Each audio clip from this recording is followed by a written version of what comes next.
I grew up not that guy. So a lot of people put a title on me. They want to, they see me now. They see me now as the guy that with his shirt off, who can do 4,030 pull-ups in 17 hours, who can run 205 miles in 39 hours, who can do all this crazy shit. But what they don't understand is they don't understand the journey that it took me to get to this point. And what got me to this point was I was just the opposite of what I am today. I was that guy who ran away from absolutely everything that I got in front of me. But not many people knew that. I had two people. Like the real me was like this very scared, insecure, stuttering, got beat up by his dad, all this kind of stuff.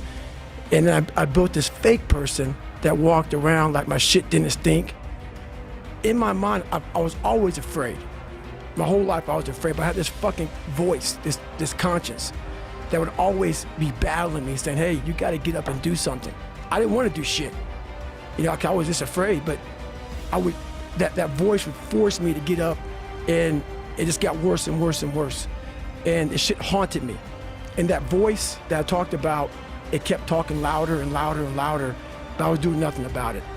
And I decided to make moves. It's kind of humbling to talk about my stories sometimes, and it's also embarrassing, but it's real. It's who the fuck I am. It's what I am. It's what created me.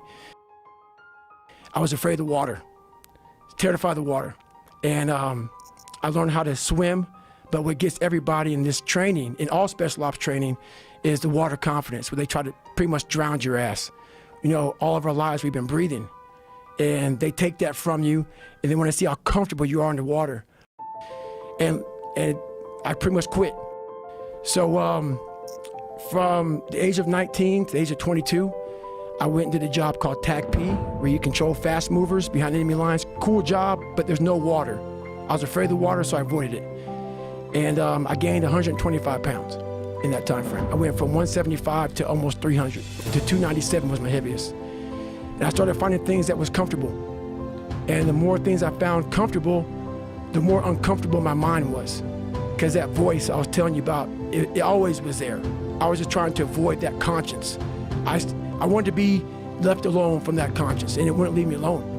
A lot of us have these fears that you just don't want to fucking face. And I have a lot of them, had a lot of them. And that's what created the person who's in front of you today. Just a scared bitch is what I was. And so I sat there for a while, and I was like, man, I got it. No one's gonna fucking come to help me. No one's gonna fucking come to help me. It's fucking me against me, period. And so I had to man up. And I said, the first thing I gotta start doing is facing every fucking fear I have. I had two options: to either be that 300-pound guy who sprayed for cockroaches and made $1,000 a month, and at 24 years old, knowing when I'm 50 fucking years old, I can reflect on this and think about what guy I never became, or I can totally just sack it up and fail and fail and fail until I succeed. And I said, this ain't gonna be it for me. So in that restaurant, I quit my job, left my canister in that restaurant, my spray canister, got back in my Ecolab truck, and I went home. And I started working out like somebody. I became the most obsessed person on the planet Earth. And I was basically, I had to invent a guy that didn't exist. I had to invent a guy that can take any pain, any suffering, any kind of judgment, be called nigger, be called whatever the fuck in the world, and be able to stand in the fucking room and say, go fuck yourself. I had to build this callous mind, and I built it through suffering. I built it through downright fucking just crushing myself. If it was raining outside at 3 o'clock in the fucking morning, if it was snowing, the first instinct is don't go out there and do shit. My instinct was, we gotta fucking go out there.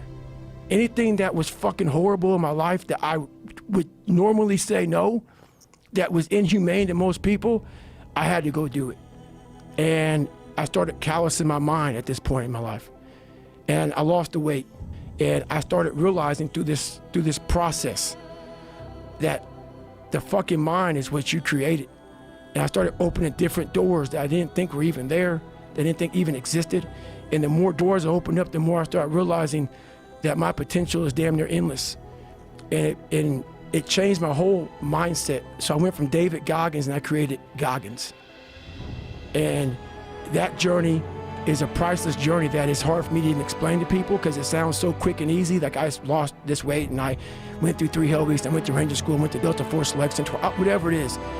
It was brutal. I'm driven. I'm obsessed. And that's what you see.